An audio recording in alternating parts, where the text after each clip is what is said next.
So, my name is Yarphel, and I've been living the last 22 years at Lama Zopa Rinpoche's personal retreat land in Washington State in America.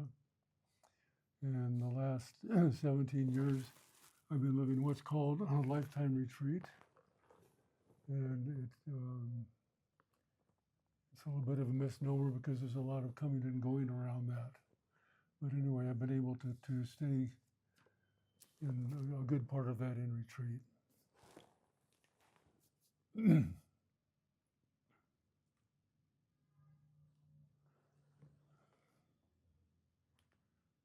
So the topic for this talk is on equanimity.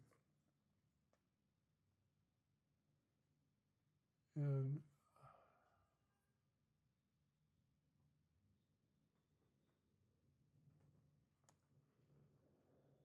in the teachings we receive on developing bodhicitta, the foundation for these practices is equanimity. And there's two lineages for developing bodhicitta. One comes through Maitreya and Asanga, and it's called the 7-point cause and result meditation. And then the other that comes through Manjushri and Shantideva is called exchanging self for others. And they each have a different way of equalizing. And what we're trying to do is take the bias out of the way we look at other sentient beings. Like when we say we're equalizing, we're not equalizing things that are different. We're equalizing something, we're trying to understand that things are already equal. You know, that there's not that difference. So, in the first version, from Asanga, the 7-point cause and effect, and cause and result meditation, it's the one that first tries to establish love,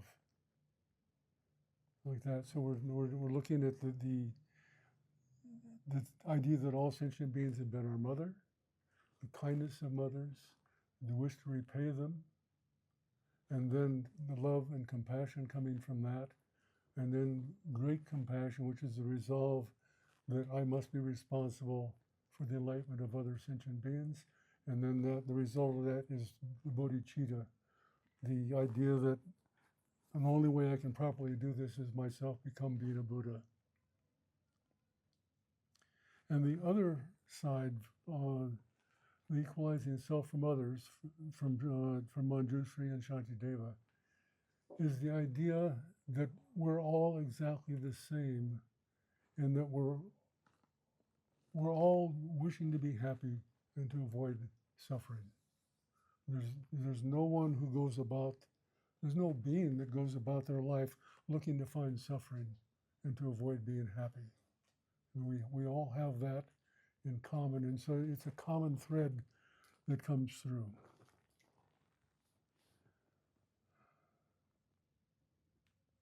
So we'll do a short meditation just to get a flavor of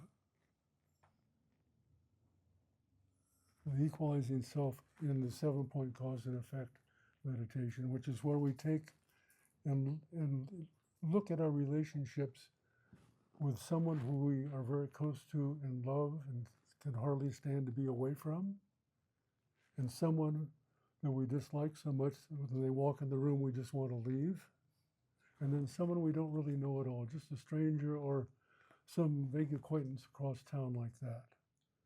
Okay? So let's begin by just visualizing this person that we hold so dear. Get a good picture in your mind of them in front of you.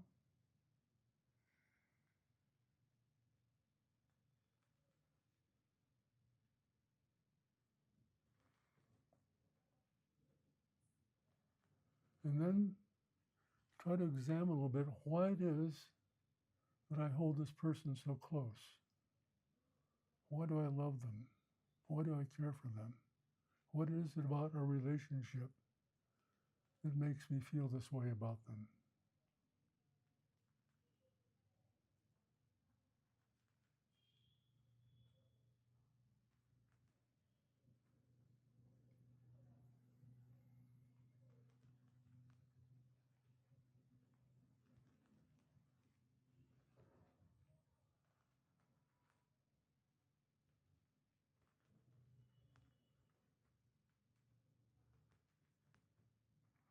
It's like, how do they treat me? What sort of behavior do they display around me or when we're together?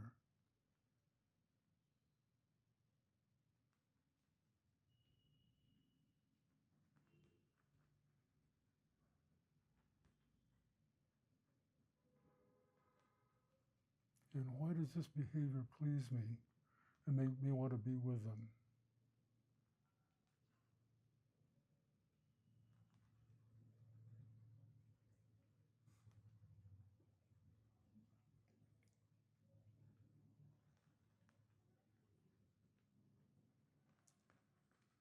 So then take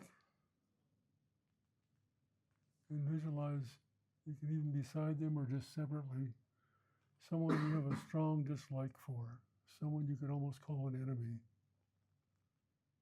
And it doesn't have to be someone who's a personal friend. It can just be,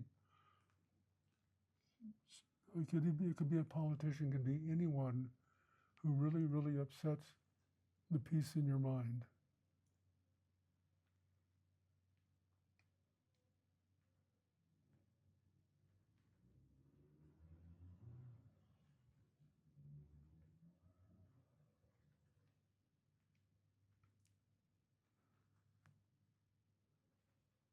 And then try to examine what it is about their behavior that upsets me so. What is it about it that just really, really disturbs my mind?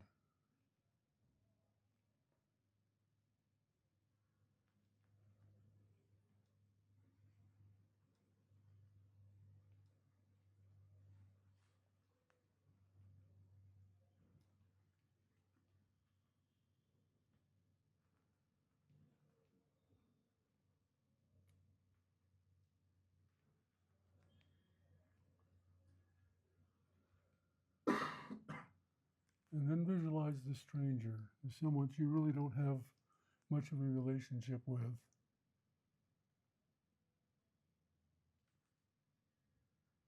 And examine why this person is a stranger, someone I really don't have much contact with. How do I feel about them?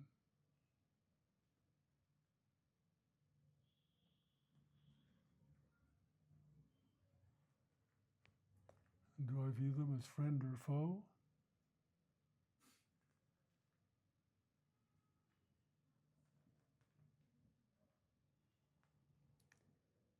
Am I indifferent to them?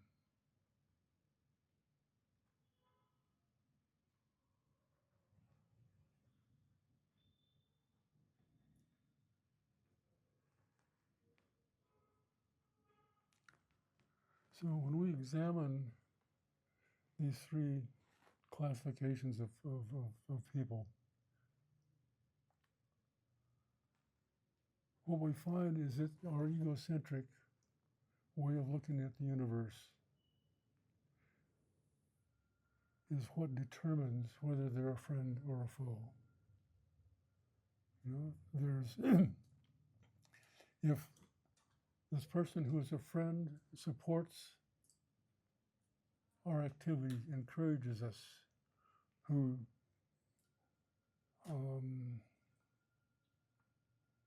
behavior suits us, they do things that please us, and it seems like they're always going to be that way. It seems like a permanent phenomena. But all it takes is one cross word, one misspoken sentence, one thing that harms that view, and suddenly this person who was so dear becomes an adversary, we suddenly start finding fault with them. And the person we've been holding as the adversary or the enemy,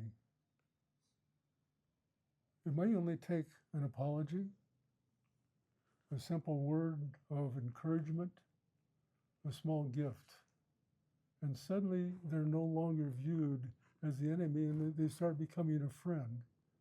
And as time goes by, it can be where we're so close to them that we're disappointed when we miss a day spending time with them. And then the stranger, it's only because we haven't had an interaction that this person doesn't become a friend or a foe. And so these classifications are determined by our egocentric. You know, this is that there's not an absolute friend, there's not an absolute enemy, there's not an absolute stranger. It's a situation that's constantly changing, and over the course of this lifetime or countless lifetimes, these relationships are constantly in flux. Someone in the past, previous life, chopped our body up and ate it, or ate us while we were still alive. And in this life, they're the most dear person that we have. And someone, the previous life that we were very close to, and in this life, they become an enemy. And so there's not the idea. What tries to get to here with this is to not be attached to an absolute friend or an absolute enemy or an absolute stranger. There are, relatively speaking, we have people who are friends and people who we don't want to be around. And that's normal. We're not trying with this approach to change that. What we're just trying to do is to change our attachment to the view that we have of them, to equalize it, where we don't have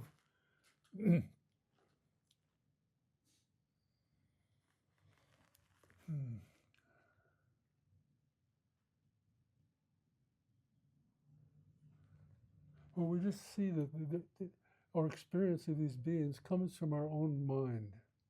It doesn't so much come from them. It's our own ego's view of what makes me happy and what makes me unhappy, and how these beings plug into that. It's not really something from their side. It's mostly from our side and how we view them.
So, but by leveling the playing field, like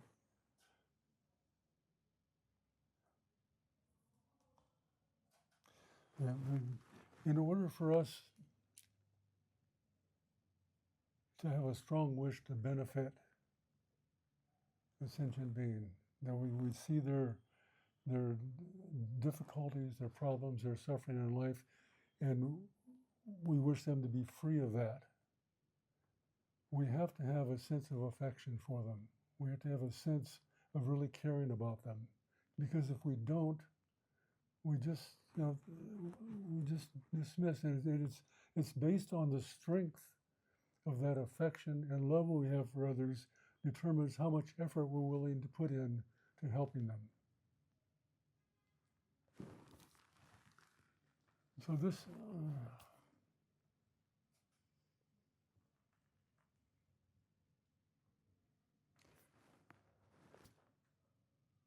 the difficulty I have when I talk like this is to try not to bring other things into it and stay focused, and it's almost impossible.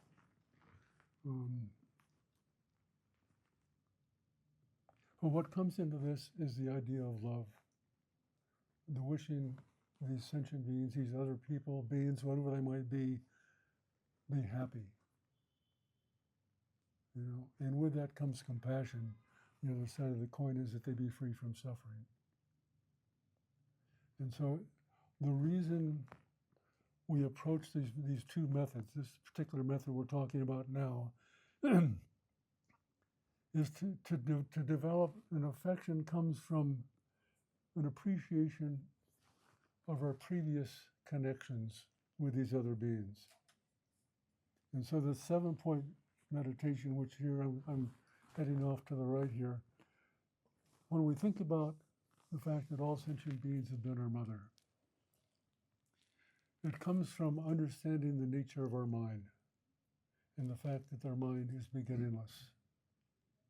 You know, that this moment of consciousness arose from a previous moment of awareness, from a previous. There's this stream of consciousness that has no beginning and no end. You know, it's just from an awareness that goes from moment to moment, and it gets colored by the activities of body, speech, and mind as it passes through these and takes on that characteristic like this. It's sort of, I mean, it's like a river. You can point at the river at any point in time, and as soon as one moment is, the river is different because the water in the river has changed. And it's never the same, even though it's running, generally speaking, through the same water course. And that whatever pollutions get in the water, that cloud the water like that, get carried on with it until they get removed and settle out. And our minds are very much like that. So when we appreciate this continuity of consciousness that has no beginning, it's not like it's infinity. There's no beginning and there's no end. But the number of sentient beings is a finite number. It's a number that's so great it couldn't be counted. But anytime you divide a finite number into an infinite, the answer is infinity again. So when we take, this is what happens when you spend a lot of time by yourself. When you take this finite number and you get an infinite, the number of times it goes to infinity is infinity again. It shows that the possibility of any relationship we've had with any one sentient being is countless. It's not like this person was just my mother one or two or time or 10 or 100 times. You know, it's happened countless times in all sorts of life forms. In fact, countless times in each and every life form we can imagine. And so we have this relationship with other sentient beings. And when we reflect on the next stage about the kindness of mothers, when we think about the kindness our mother in this life has displayed to us, or if our relationship with our mother hasn't been so good, there's someone in our life who has supported us, encouraged us, and made sure that we succeeded to the best of their ability. And so each and every being has treated us like that. And we have this debt, like a karmic debt. And so the third thing is we have this wish to repay that. How can I pay my mother back? You know, and that comes the idea of I want to be happy, I love her, I have compassion, I want free from suffering. What can I do? You know? And we realize that what they really need to be is completely free from the suffering of samsara and to have everlasting happiness of Buddhahood. And in our present condition, we're incapable of that. So the result of the six causes and to the effect is that I myself must be responsible, and the only way to do that is become a Buddha. And so this is the bodhicitta. This focus, one on freeing sentient beings from suffering, leading to Buddhahood, and the other is the responsibility for myself to become being a Buddha, because it can't. I'm not capable of doing it unless I'm that. So this is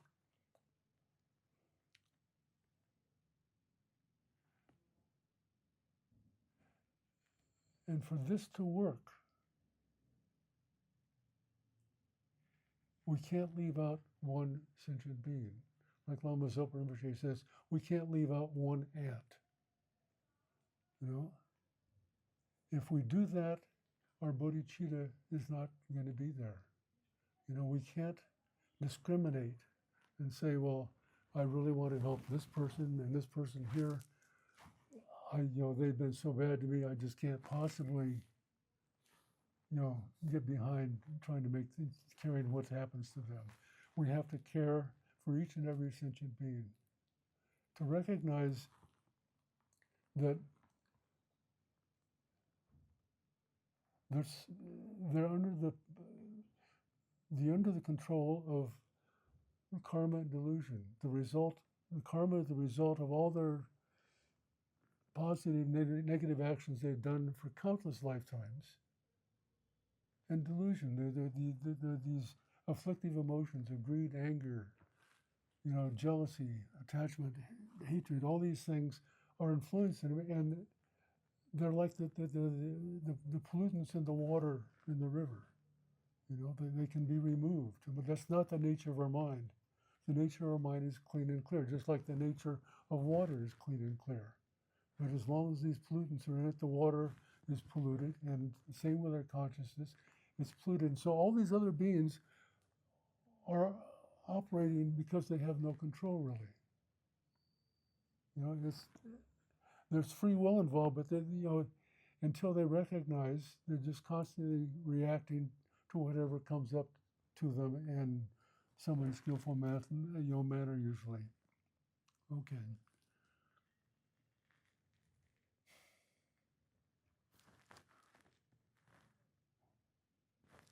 So we have 15 minutes more before I...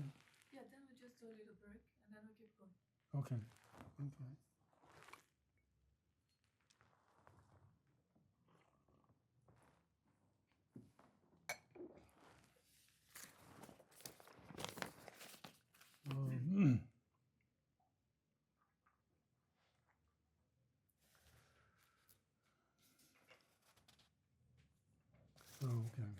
So the other part of this is our love and compassion is unconditional. We're not developing this idea of equanimity and the wish to help. The way others treat us does not matter. We're not doing this as as a condition of them being kind to us or treating us well. How they treat us doesn't make any difference at all. It's our purpose to benefit each and every sentient being. And so we just, it's unconditional.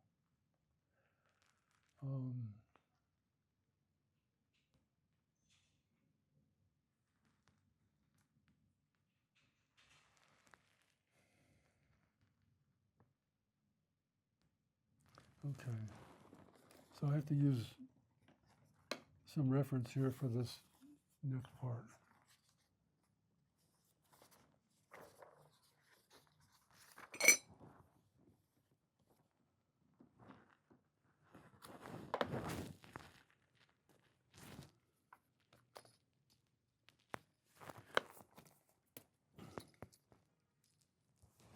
Okay.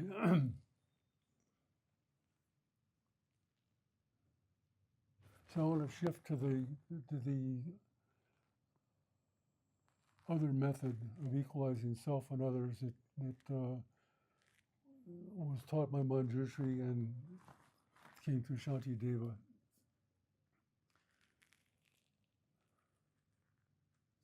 And this is, the idea that we're all equal in wishing for happiness and to be free from suffering.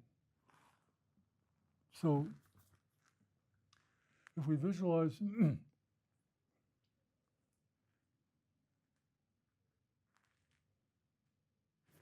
this is me here, and there's all these other sentient beings, countless.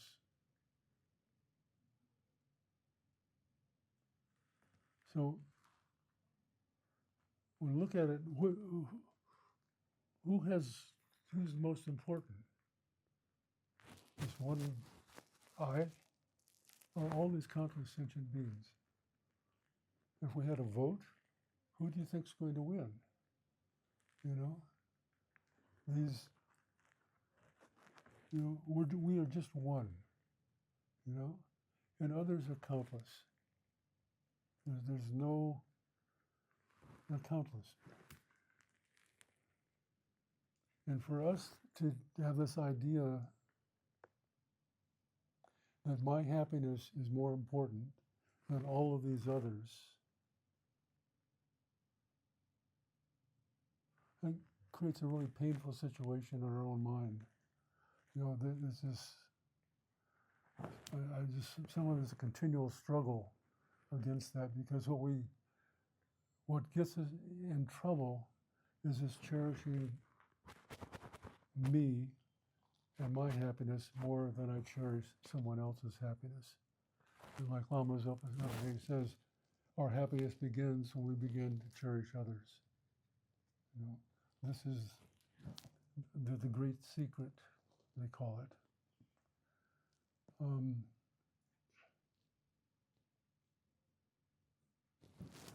So this is one of the books that His Holiness wrote with Thupten Chodron.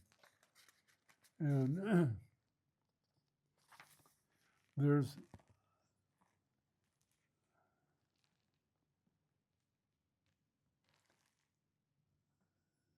this way of looking at equalizing self and others, and the reason I'm doing it is because it's got 9 points, and I will forget soon after the first one if I can remember that. So there's 3 groups of 3. And the first is, I'm just going to read this. It says, the 3 reasons from the viewpoint of others, primarily examine others and consider whether there's any difference between them and ourselves. And the second grouping is the 3 reasons from the viewpoint of self-focus on our attitudes towards others. And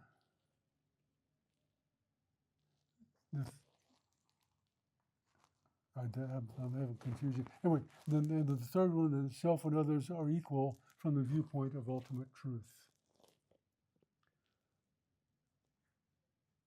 So the first one of the 3 reasons from the viewpoint of others, primarily examine others and consider whether there is any difference between them and ourselves.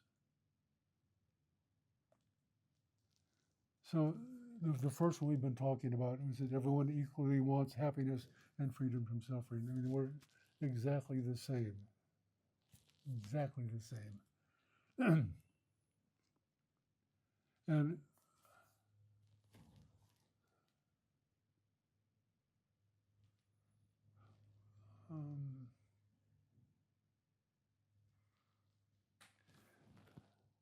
we all have different ways of defining what makes us happy and what makes us sad. Like for some people, and this is just in a relative thing, not in some sort of absolute terms, but for some people a rainy day is a great opportunity for enjoying inside like that, and for other people a rainy day is great interference in whatever it was they wanted to be doing. So that we have this equality, but we all have our own flavor to it. It's not specific. And if so,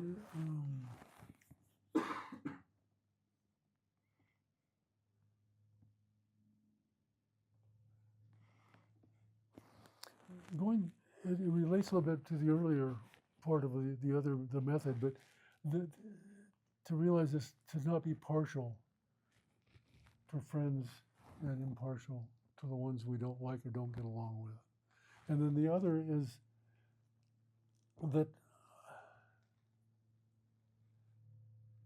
if you have 10 beggars here, how do you choose which one you're going to help? You know, we should impartial. We try to help as much as we can, like this. And the other part of this,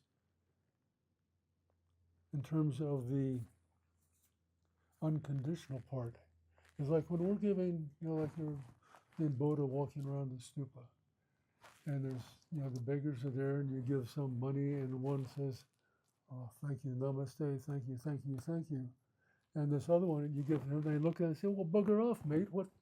How come you're not giving me more?" So the next time you go around, who are you going to give it to? Are you going to still give it to the one who's being rude, or are you going to pass them by? And this is the point about the unconditionality of this. Is, we just to not discriminate, not to discriminate.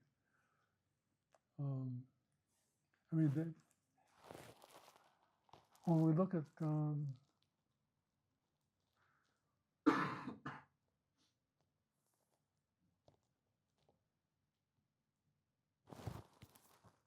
tangent coming up. When we look at like someone who's really, really wealthy, whoever stands out in your mind, and we have the idea that they're happy, they don't need anything, they're content. They've got the yacht, they've got their houses all over the world, they've got everything they seem to need. So they, like that, and then we can look at the beggars in Buddha, and where does our compassion go? Well, I guess we go to the beggar. But the point is those wealthy people are still samsaric beings. And their wealth, one is the fact that, my daughter's here with me, so we've been talking about these things. I really think that people who have less resources, as long as they have food and a bed and shelter like this is comfortable, are much, much happier and contented than these people with all these money. I mean, there's a saying, I think it might even be a Tibetan saying about, one thing to have a horse, and then the next thing you have to do is you have to have a saddle, you have to have a bridle, you've got to feed the horse. I mean, it's this never-ending thing, and so it's something to worry about. It's just this burdensome responsibility. And so when you have all this wealth, they're not free from suffering. And so there are also should be embraced by our compassion and love, like this.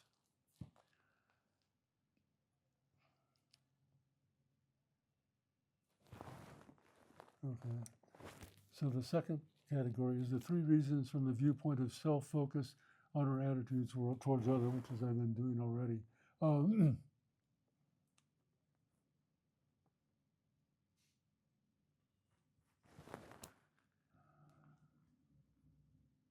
The idea that all these sentient beings have been kindness in the past, in the present, and will be so in the future. Like, we couldn't survive without the help of others. First place, mom and dad gave us our body,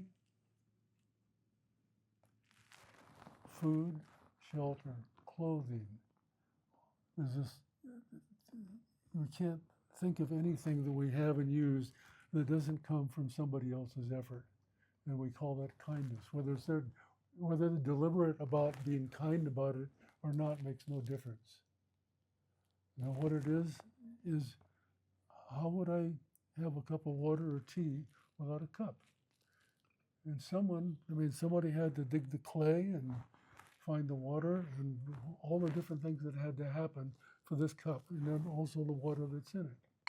There's a never-ending chain of connection we have to others to really, really appreciate how we couldn't get along without them. It's impossible. The idea that I'm this solitary, self-existing being that I don't need anybody for anything, is bogus. It's just a bogus idea. Everything comes from others. There's nothing we have that didn't come from somebody else. If mom and dad hadn't gotten together, we wouldn't have a body. And it starts from there. Somebody had to, and the kindness of mothers, but the clothes, the food, the shelter, our vacations, everything we come in contact with and do is dependent on somebody else's efforts like this. And to gloss over that and not have the appreciation for others is like a bit of arrogance and conceit, to not recognize how much the debt we owe others for the lives that we live.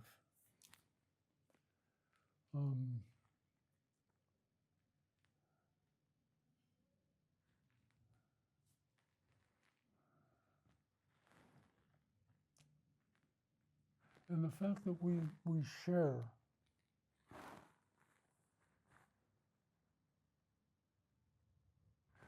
this life. We all have our struggles and our difficulties.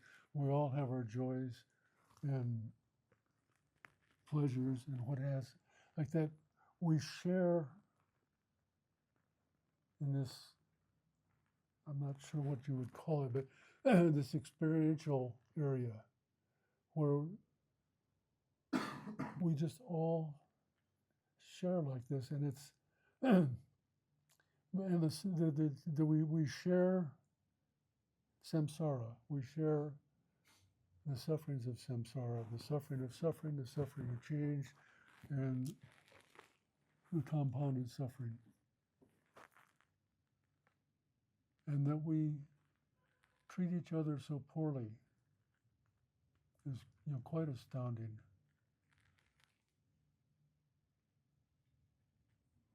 We are all impermanent beings, and we're all going to die. And when I see, sometimes you see the videos, film clips from the Jewish people during the Holocaust at one of the camps, and their lines going into the gas chamber. There's no pushing and shoving. There's nothing but compassion for each other, because they can all recognize the situation that they're in. It's inescapable. They're going to die. It's coming right now. And our situation is not different. And that we push and shove to try to find and abuse each other is just mind-boggling. Because the end that we have is all going to be exactly the same. And the only thing we're taking with us is the results of how we treated others. Okay, maybe too many tangents.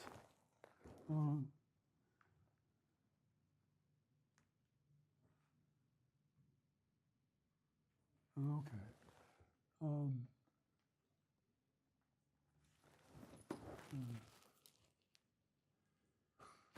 That can always be a confessional. But, like when somebody harms us, we never forget.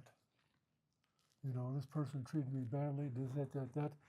And we would never forget that, but all the kind things people have done for us,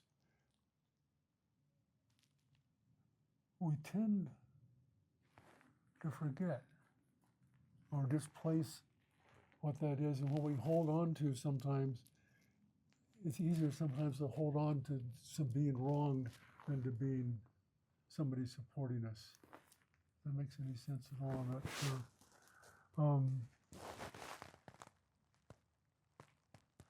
It's like we have this, we receive the benefit, and instead of appreciating that, we sort of like we want more or expect more, like this.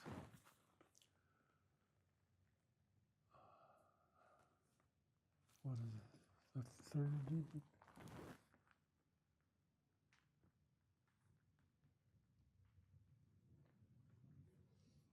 Yeah. So I didn't follow the order, but we've covered that. So.